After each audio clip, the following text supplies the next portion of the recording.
Greetings. I'm Suzanne Tidkemeyer. I live in Costa Rica and I'm retired here now. I want to talk just a minute and in this Costa Rican minute about what that means. We have to talk about the dark side of the Pura Vida.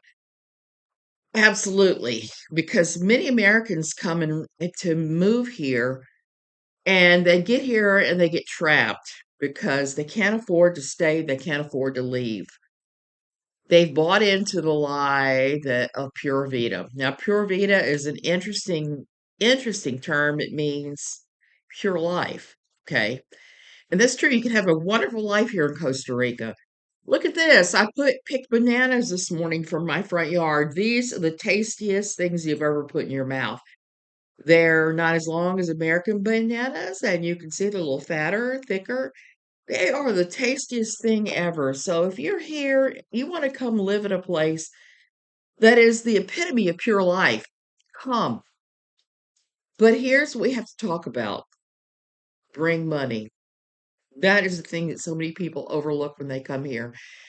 They say, oh, well, the locals survive on very little. I should be able to survive a little, very little. About that. Okay. We have to talk about that because I've seen this play out again and again and again and again in the 7 years I've been living here.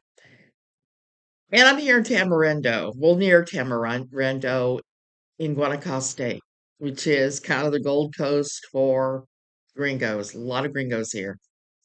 And I'm not saying gringos and gringo in a derogatory way. It's just kind of a shorthand to how we refer to ourselves as expats sometimes. Last night I was at a party for a dear friend who's lived here for many years, and it was his birthday. Wonderful party, lots of good friends, lots of fun. But at one point in the evening, we're all sitting around talking, and I'd noticed this particular group of expats that were sitting inside, and I went and sat with them because I've thrown out my knee and it is slow to heal. So I wasn't buzzing around the pool or swimming or anything like that. I think I'll go sit down in the nice, cushy chairs. Big mistake. Most of them were people who'd been here very little time, under a year, who had come for the Pure Vita and visited many times on vacation, but we're now here and going, now what? One of the ladies turned to me and said, now what do we do? I'm bored stiffless. And that's not the word she used, but I can't use the word she used on YouTube, or I would get my rear end slung into the YouTube slammer. And I'm not about that to do that over language. And there's so many wonderful, descriptive, crazy language words we could use instead of what she said. She didn't have a clue what to do. I told her, I said, well, what are your interests? Do you like to read? What do you like to do? She says, well, what do you do? She didn't tell me what her interests were. And I said, well, we walk the beach. I paint. I sew. I create. I do all kinds of crazy arts and crafting things. I just do. I always have and I always will. And that's just the way it is. And the older I get, the more I realize that having my house reflect the true inner weirdo in me is something I want to do. So the party was good because we were at an artist friend's house and I saw how she mounted and hung her art. And I was like, yes, I'm in the right place. So this woman was complaining she had nothing to do, nothing, nothing, nothing. And my husband started saying, well, I volunteer here and I do that. So we were both giving her suggestions and she just wasn't having it. So that's the first part. What do you do? Well, who says you have to do anything? What is wrong with getting up in the morning, looking online, then doing the thing you want to do before lunch? Maybe mix a little housework in with it, having lunch, going in your studio and doing something, or just laying on your bed reading or gardening or the million and one things there are to do here, including go outside and watch the wildlife. We have a crazy abundance of monkeys and various things that stroll through our yard daily. I was just laughing a few minutes ago because the chicken was on the guest house roof.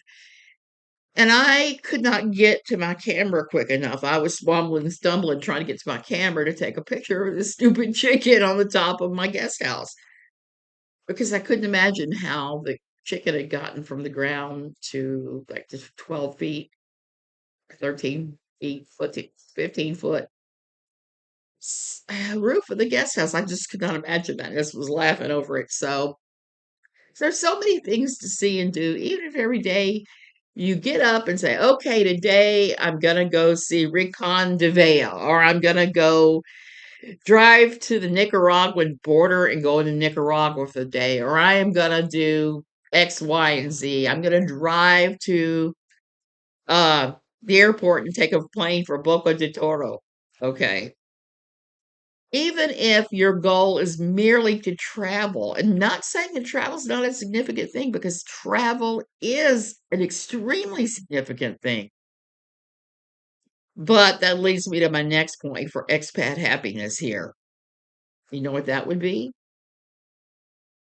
That horrible thing that is supposedly you don't talk about, that you don't talk about any more than you talk about religion or politics, both of which they broke last night. And I was like, oh, knitter, please get me out of here when they started talking politics, money, and assumptions. Once I heard somebody talking crap about the immigrants at the border while they are here on a tourist visa, they're here as a tourist visa.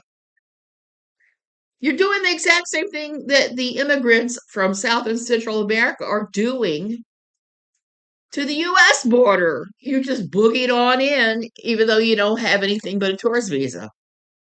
Make that make sense. I'm sorry. But the other thing that no one talks about is money. And that's something we need to talk about again and again and again and again and again when we talk about expat life in Guanacaste, especially, but anywhere really. San Jose. If you think you're going to lodge yourself up in, what's the name of that place? Oh, I come up with Samania and Sapania, and I know that's not it. Escazú. If you're going to think you're going to buy a penthouse in Escazú with $100 a month coming in, $700 a month, it's not happening. The ugly truth of the matter is that as an expat, until you learn the language and you act in a respectful manner, you're gonna get what I call the gringo shuffle. What is a gringo shuffle? You're gonna overpay for everything. And you're gonna gripe and moan and cry about it with other expats who are the expats who've been here a while are gonna look at you, they're gonna side eye you like, what on earth are you talking about? And the other ones that act as badly as you are going to be going, huh, huh, huh, huh. So you need to be assured that you have a continuing income of an adequate size. There are many ways to achieve this here.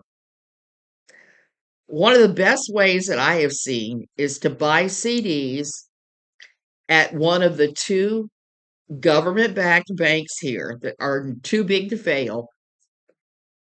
And you can get, well, I think the last time we bought CDs, we got 9% interest. Live off the interest. That's what we do. We live off the interest. We live off our retirement. We live off our well, actually I don't live off of any of that. Well, a little bit, but live off our Social Security. Our Social Security here is usually saved. We usually don't touch it. But those other things are what we use to pay the bills here. And make no mistake, while a lot of things are cheaper here, if you come here with the what I call gringo mindset, you're going to get ripped off left, right, and center. Okay. Not just because you make no effort to speak the language,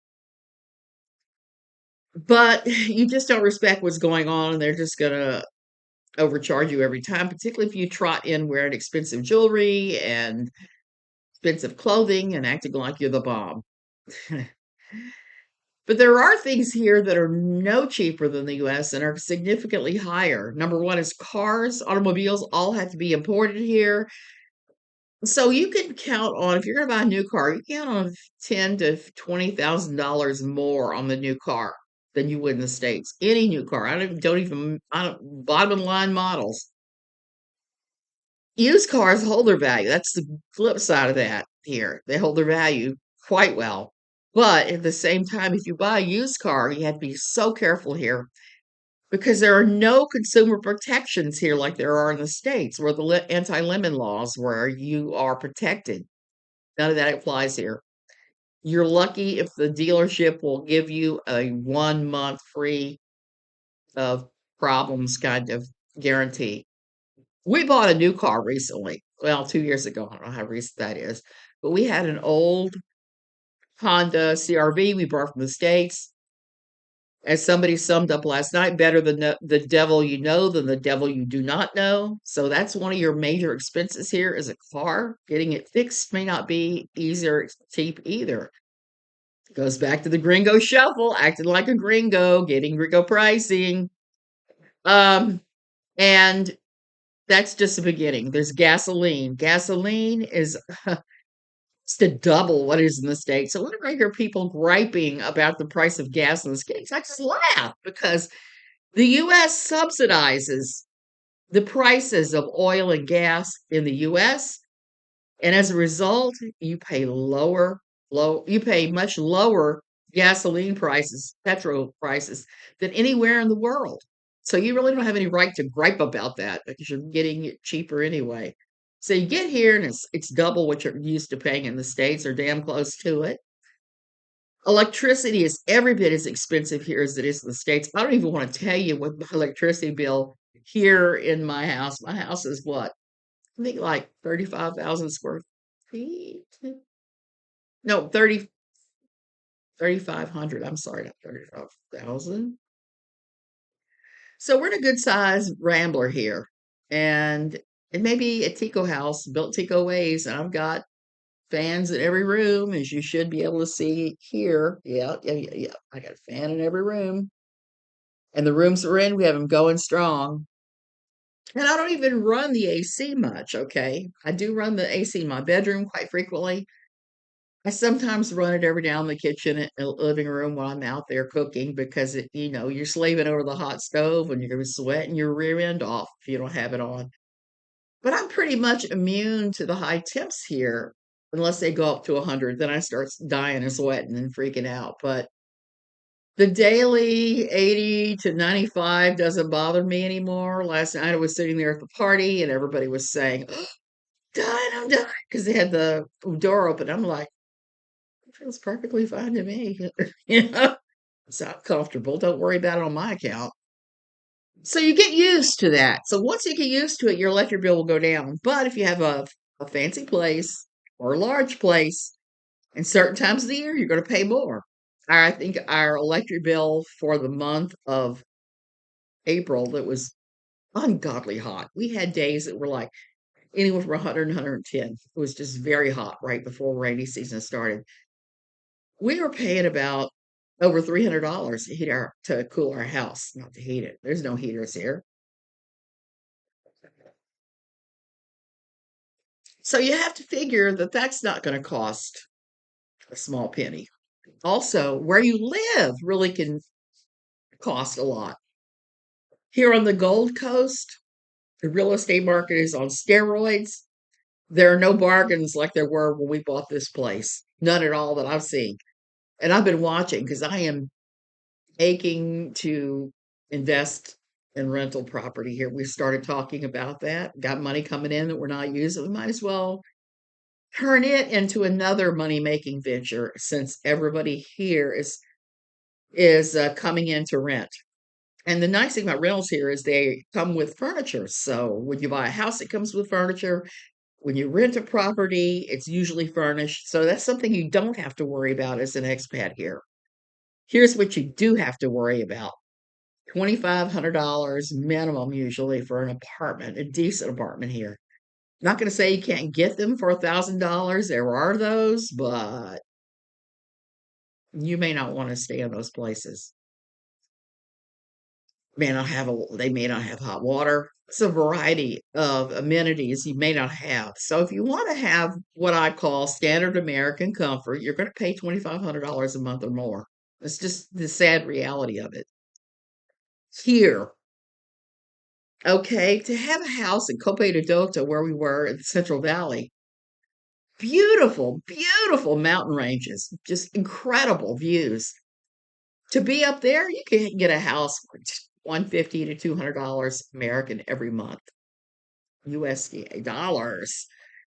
And you would have beautiful views. Now, would you be near the beach? No, but you could always go down to San Jacinto and then go on down to Dominical. There you are, right at the beach. So the country is not super big, so you can get pretty much anywhere you want in a matter of hours.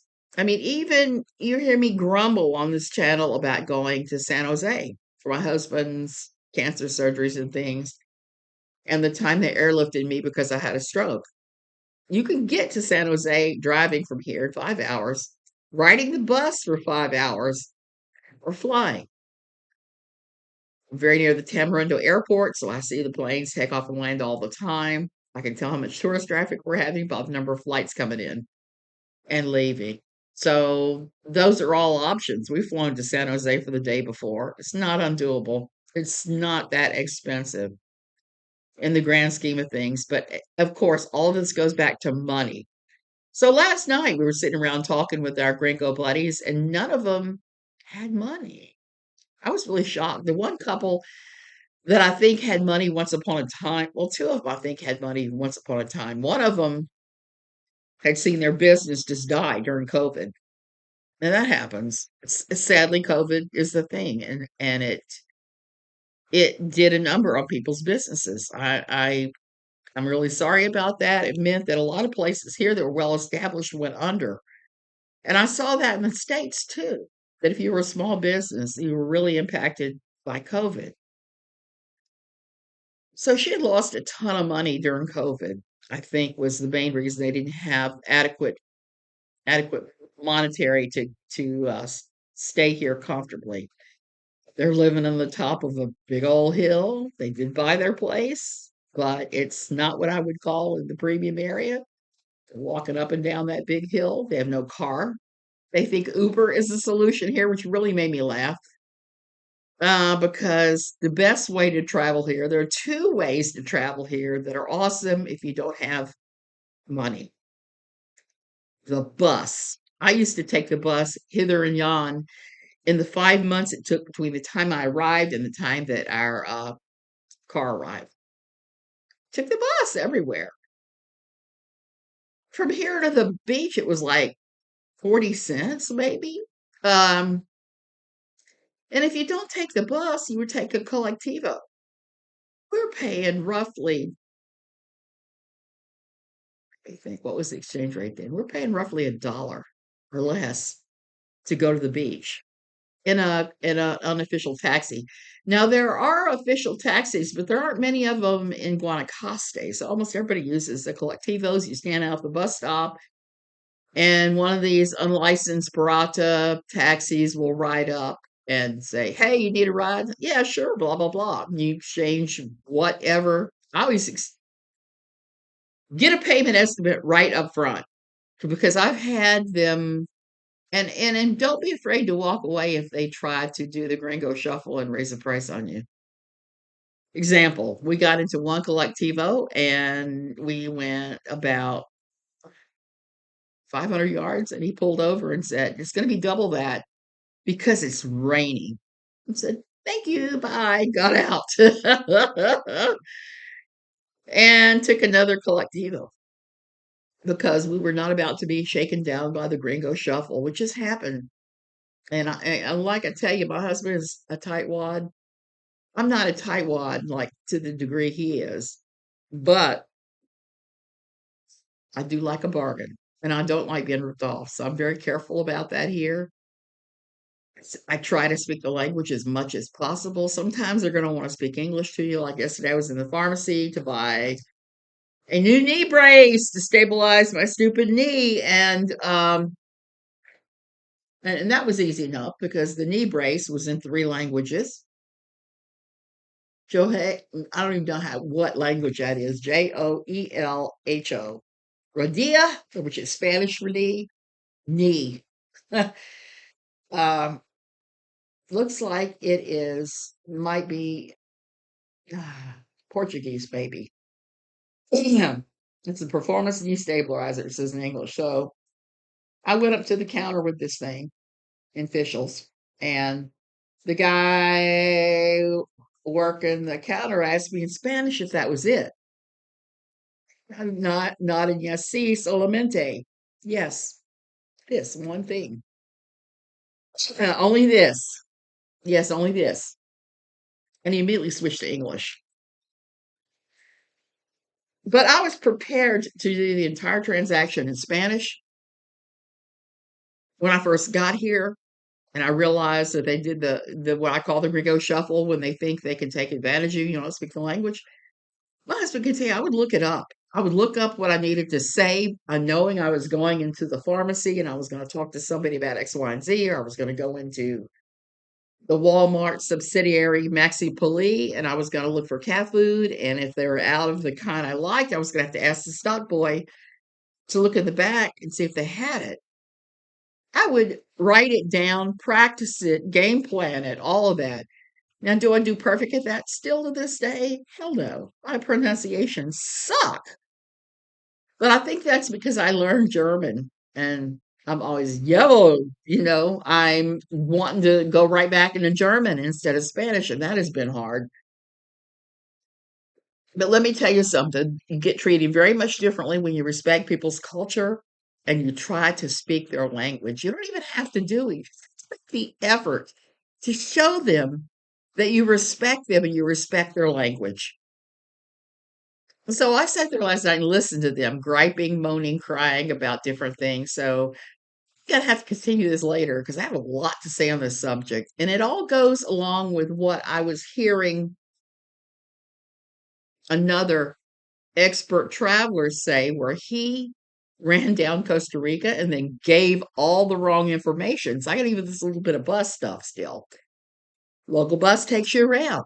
All buses here are, unless it says city of blah, blah, blah on the side, are owned by private industry.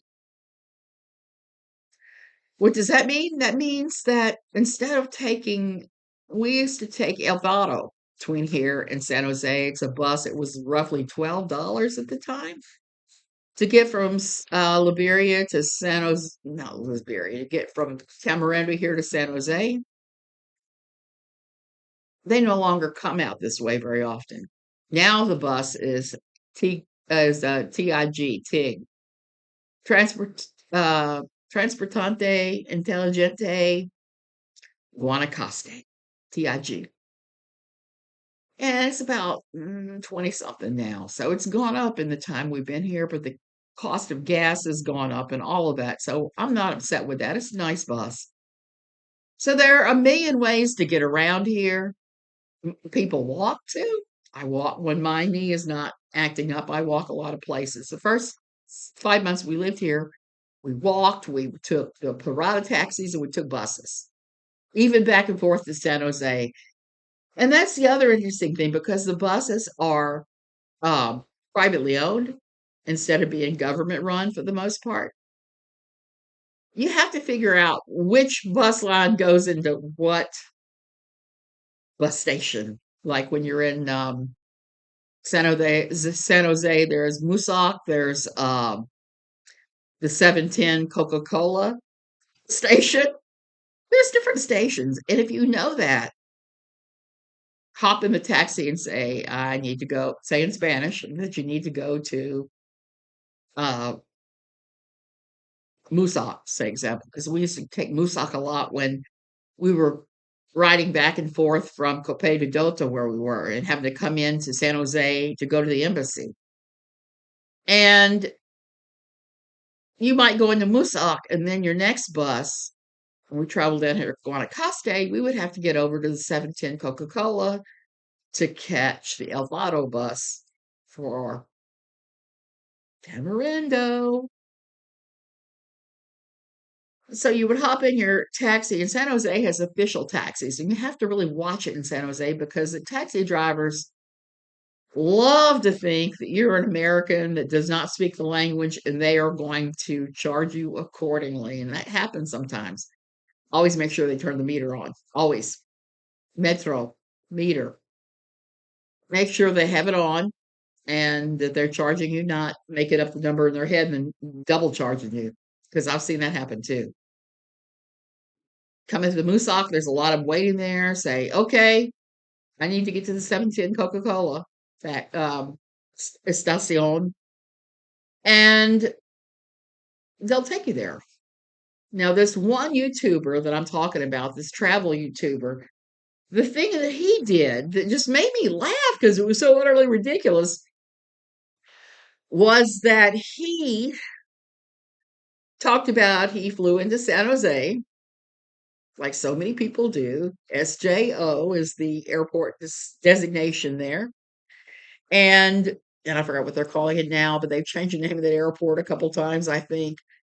So he flew into there, and instead of flying to his next place, which is an option when you're flying into San Jose, all you have to do is walk across the parking lot to where Sansa and some of the other internal airlines are and fly. It's inexpensive. I think last time I flew from San Jose, I paid $70 maybe, and it was worth it because I was there in 45 minutes. I was the end of the runway near the end of near my own property by the time we got here. So that was awesome. The other thing about what happened to him, which just made me laugh, was he told him in English which he didn't even say which estacion he needed to go to. He just blurted out he needed to catch the bus. And this guy said, "Oh, I know a bus station in Alajuela." So he took him to Alajuela. It was $100 cab ride. And I know gringo prices. That's gringo shuffle right there. I've ever heard it. And he got there and he said there was no bus station in Alajuela. Well, there are bus station. There is a bus station in Alajuela. He just didn't know where it was, and the taxi driver was not about to take him there for whatever reason. So I kind of laughed at that because those are the kind of stories that happen when you're not paying attention to what it is you're doing and where you're going and all of that. And that one just makes me laugh because of the fact that buses are so cheap, plentiful here. They're just everywhere. So the funny thing is, he decided that was the truth of Costa Rica, and that was what he's been blasting out on his YouTube channel. It's not even remotely close to what the truth is about the bus situation here in Costa Rica. Instead of it being, go here for this bus and go there for this other bus and speak Spanish as much as possible, even if you have to write it down and go, ¿Dónde está los baños, por favor? Even if you have to do that, it's better than, show what I'm saying. I got to go to the bus station. Yeah, you're putting your fate in the hands of others who are playing, hello, gringo, give me your dollars. And I think you're going to have that anywhere in the world where you have a population that is impoverished or low income. And you have people that are doing the Watusi here with tons of money compared to the local Ticos. And they're very privileged and they don't realize they're privileged. So I'm sitting there last night, not saying a word, just listening to the super privileged conversations flowing around me for people who had been here no length of time and were not engaging with the local culture. So they were getting ripped off left, right, and center. And people who'd been here forever that were living in gated gringo communities and not interacting with locals much at all. So they were getting hosed. The one couple I talked to had been over here over 25 years, and I was like really shocked because usually what happens when you have people that come here, they don't speak the language. They make no effort to speak the language. They don't practice. They don't write down what they're going to say. They don't do any of that. They just show up as like, ta-da! Here I am, come to save the day. Who's that underdog? I forgot which cartoon from the 60s that was. They show up and they think they're the cat's meow or whatever, and everybody needs to be kowtowing to them. They make no effort to fit in. They make no effort to go into anything to do with the culture. They just show up and act a fool. A fool and his money, honey, are usually parted. I'm just going to say that. So those kind of people usually leave in the 2 to 3 year mark here. And I'm counting on that because I want to buy some rental property at a steep discount. So I'm keep watching the market here for distressed gringo properties for that reason. So they go home and they're squealing that Costa Rica is the worst thing ever. No, it's the best thing ever. But you have to, instead of saying, oh, it's going to be just like America, you have to listen to and take part in the local culture. If you do that, you're going to, if you adjust your expectations to the cultural expectations here, the way the culture works, you're going to be happy as a clam like we are. If you don't, you're going to come up button heads all the damn time. And guess what? You're going to be out of money quickly. And you are going to hate everything about this place. Yeah, I told a story a couple of months ago about a couple I ran into at the local, where were they at? They were at the local bank that were giving the guy hell on earth because they wanted to make a deposit. And they couldn't get into their minds that they couldn't make a deposit just like you do in NYC. I'm sitting there with my Kindle reading, trying not to get involved. And I ended up getting involved because when the guy said he was going to jump over the counter and kick the Tico bank tellers behind, I was like, whoa. Um, I actually said something to them on their way out. I actually said something to them. I said, if that is your expectation, you need to go back to NYC because that is not the reality of the way things are here. If you're rude to Ticos, that's the other thing I have to tell you. If you're rude to them in a transaction, guess what can happen? They can make it much longer in Tico time and make it much harder because they are being disrespected. And their culture is such that they're not allowed to be impolite. They will smile even while you're telling them you're going to kick their butt. And while they're smiling and agreeing, they are also not doing the thing you want them to do. They are not doing it. They make a notation on your account that you're difficult.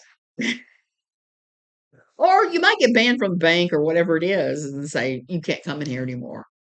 And the security guard, Roscoe, Jose will rush you out the door. And that's it. So if you want to have a bad time, come here with your attitude and your lack of all cultural expectations. I mean, your total cultural expectations, not lack of. Come here without expectations, understanding that Tico time is real and it's a very laid back culture and nothing happens at the same time frame as the US, and with enough money to support yourself, be that Social Security or whatever, your digital nomad money, whatever it is, and realize the reality and their fantasy may not even be in the same planet. And that goes double for people who come here for vacation for years and years and years and then move here and have all kinds of problems. It's like living here is very different than being on vacation here in vacation spots that cater to gringos. It just is. It's just very different. And that les difference trips everybody up if that's what their thing is. Okay, you guys, I've just ranted long enough for a night, day, whatever. And here we go. So, this is the best place ever. I love this place. I love the people. I appreciate the slow culture. It fits the way I want to live in my golden years. And they're the kindest people I've ever met. But don't piss them off.